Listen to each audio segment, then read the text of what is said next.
et grâce aux églises dans les communautés, grâce aux organismes d'aide sociale, on va pouvoir justement s'assurer qu'il n'y a personne qui est négligé dans cette crise-là, qu'on va pouvoir, comme une communauté entière, pouvoir faire face à cette chose-là et n'oublier personne. Oui, parce qu'il y a l'aide d'urgence, évidemment, mais il y a aussi tous ces drames humains qui vont suivre, des gens qui auront peut-être tout perdu et qui pourront peut-être même être déplacés ou déracinés d'une zone contaminée. C'est très, très difficile pour un pêcheur qui a l'habitude de travailler avec son filet et son bateau, de tout d'un coup se porter bureaucrate, parce que maintenant, il y a des structures en place, il faut remplir des formulaires, il faut faire des revendications, etc. Donc, ce sont des gens qui sont particulièrement mal équipés pour ce genre de travail, hélas.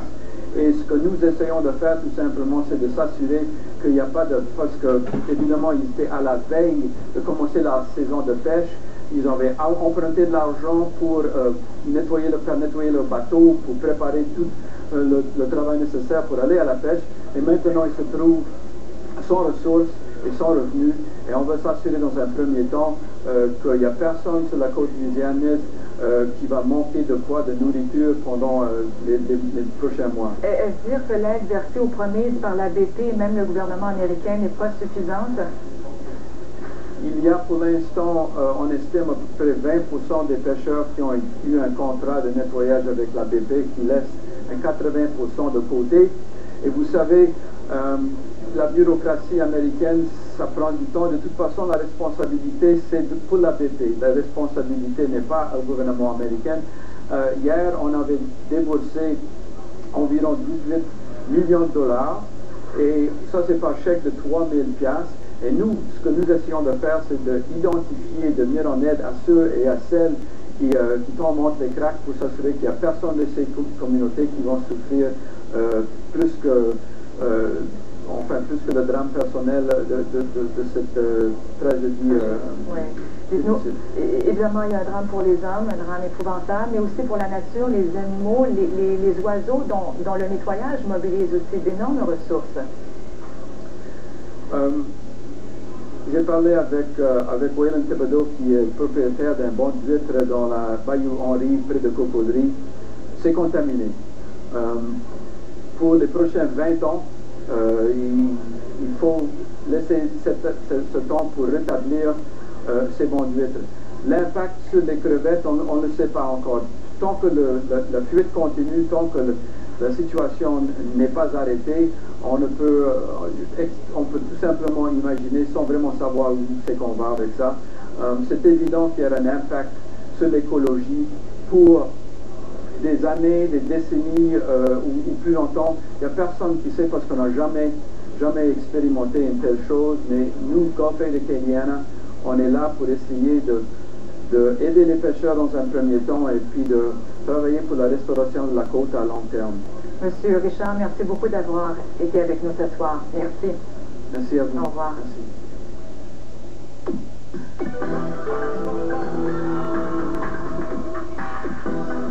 Le gouvernement italien va accorder une pension spéciale d'artiste indigent à l'actrice Laura Antonelli, qui, à 68 ans, vit dans la misère avec 510 € par mois. Et hier, à la villa. Sexe symbole des années 70, riche et adulée et compagne de Jean-Paul Belmondo, elle était considérée par le réalisateur Luchino Visconti comme la plus belle femme de l'univers. Une arrestation pour trafic de cocaïne et une chirurgie esthétique ratée ont précipité sa descente aux enfers. Un film qu'elle a tourné en 1974 s'intitulait justement « Mon Dieu, comment puis-je tomber si bas ?» Jean Lapointe a reçu une bobine d'or, mais ce n'est pas à cause de ça qu'il porte un pansement à la tête. Le sénateur a subi une légère intervention chirurgicale et il a été récompensé par l'Association des propriétaires de salles de cinéma pour sa carrière de comédien. Ça me flatte beaucoup, ça me touche beaucoup.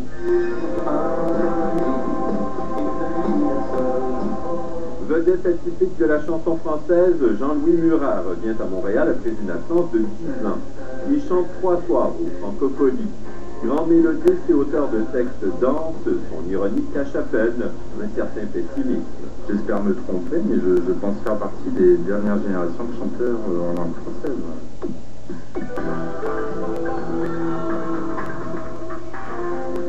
Au soccer, la pression sera forte sur l'équipe nationale de l'Afrique du Sud. François Fauché nous la présente après la pause. On n'aura pas le choix de vivre ensemble pendant la prochaine année. 15 mois en Antarctique, à étudier la nature et à subir ses humeurs. On n'a plus assez de temps, Mario. On oublie la réparation, puis on prépare l'évacuation. Faut partir. Un voyage au bout d'eux-mêmes. C'est mon voyage. C'est mon voyage, hein? Redécouvrez une série dans laquelle rien n'est facile, mais où tout est hors de l'ordinaire.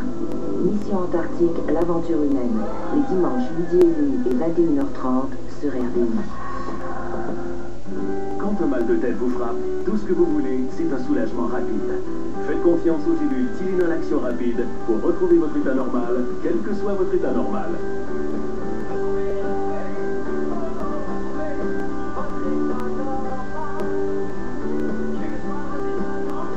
Les gélules Tylenol Action Rapide se dissolvent rapidement et soulagent vite votre mal de tête. Tylenol Action Rapide. Retrouvez votre état normal, quel que soit votre état normal. L'École nationale de cirque. 2 nouveaux spectacles du 8 au 20 juin à l'Atolie.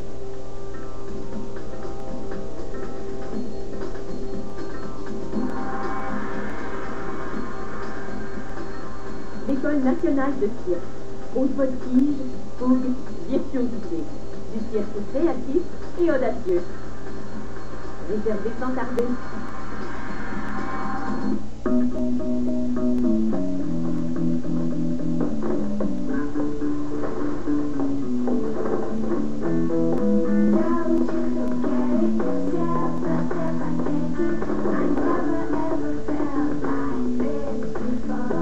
Offre la première protection ultra mince contre les fuites modérées et abondantes. Nos microbilles super absorbantes sont groupées dans un noyau novateur mince. Une protection supérieure dans une serviette mince. Téna, l'évolution de la protection.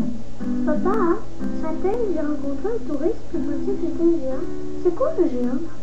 Faites-en pas avec ça, ouais. C'est parce qu'ici, dans notre région, il y a des choses qui sont un peu plus grandes qu'ailleurs. Comme le lac, le fjord, et deux autres, là. Je peux garder quand même. Réservez vos vacances au pays des géants. Le Saguenay-Lac-Saint-Jean. C'est géant.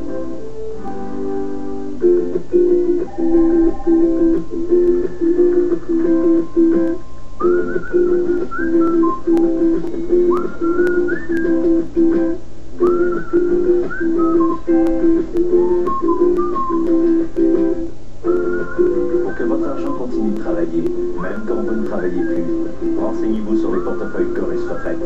Pour des revenus de retraite qui correspondent à vos besoins, rencontrez un planificateur financier de Desjardins dès aujourd'hui. J'ai choisi Avon parce que j'aime que ça bouge. Maintenant, je suis chef d'entreprise. Avec toutes ces pertes d'emploi, quel réconfort de voir que j'ai pas à me préoccuper de ça. Ça m'a très peu coûté pour commencer. Et c'est un excellent atout, financièrement. Et je vous avoue que je pense plus pouvoir me remettre à travailler pour quelqu'un. Avon est l'entreprise familiale parfaite. Appelez-nous et une représentante vous aidera à commencer dès aujourd'hui. Il n'y a aucune limite à ce qu'on peut faire. Et ça, moi je le sais, car je l'ai fait.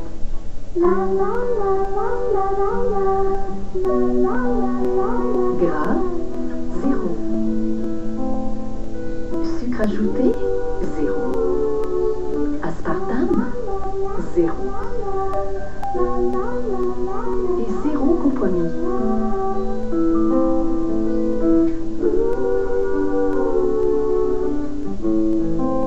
Astro 0.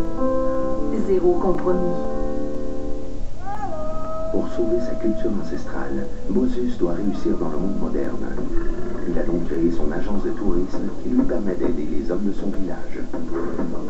Avec son appareil photo, Boniface, lui, cherche la vérité. Il est l'un des meilleurs photographes du Kenya et il rêve de présenter une exposition qui susciterait l'espoir. Une nation, deux guerriers qui luttent pour changer l'Afrique.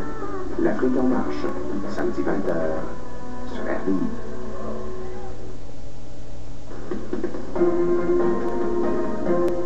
Alors au sport, François, c'est dans quelques heures à peine que s'avance la Coupe du monde de soccer. Oui, on est fébrile et peut-être pas autant que l'Afrique du Sud, puisque dans quelques heures, son équipe nationale, appelée les Bafana, aura l'honneur de jouer le tout premier match du tournoi. Ce sera contre le Mexique.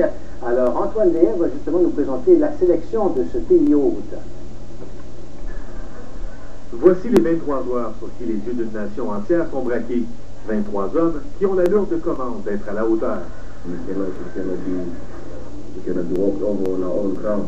Nous n'accepterons pas de nous faire déclasser sur notre propre terrain, explique-t-il. Il y a quelque temps, les Sud-Africains espéraient seulement faire match nul avec le Mexique en ouverture de tournoi. Aujourd'hui, ils sont confiants d'emporter. With 90,000 people in the stadium willing us on, that's going to be a very important element in our favor. La foule fera la différence, explique Matthew Booth, le seul joueur blanc de l'équipe. Si 90 000 personnes nous encouragent d'une voix, ce sera un avantage énorme. Il y a la foule, mais aussi une bonne dose de confiance acquise au cours des derniers mois. Les Sud-Africains sont invaincus à leurs 12 derniers matchs. Au passage, ils ont battu la Colombie et le Danemark, respectivement classés 35e et 36e au monde, alors que